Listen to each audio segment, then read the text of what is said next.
જય શ્રી કૃષ્ણ. હું આપનો ભાગવતાચાર્ય શાસ્ત્રી શ્રી હસમુખભાઈ જોશી મુંબઈથી. આપણને ભગવાન દુઃખમાં જ કેમ યાદ આવે છે? જ્યારે જીવનમાં બધું જ સારું ચાલે છે ત્યારે ઓબ્વિયસલી આપણે ભગવાનને ભૂલી જઈએ છીએ, અને જેમ જેમ દુઃખ આવવાનું શરૂ થાય છે ત્યારે આપણે જઈએ છીએ મંદિરે, માળા કરવાનું શરૂ કરીએ છીએ અને ભગવાનને બને એટલું યાદ કરીએ છીએ. પણ શું તમે ક્યારેક વિચાર્યું કેમ? કારણ કે દુઃખ આપણને નમ્ર બનાવે છે અને ભગવાનની વધુ નજીક લાવે છે.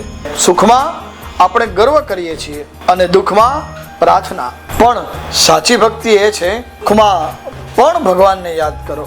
નાની એચિવમેન્ટ મળે તો ભગવાનને થેન્ક યુ કહેતા શીખો. ભગવાન માત્ર દુઃખ નથી આપતા, પણ આપણને તેમની તરફ લાવવાનો એક રસ્તો બતાવે છે. તેથી દુઃખને શ્રાપ નહીં પણ આશીર્વાદ તરીકે જોવાનું. જય શ્રી કૃષ્ણ.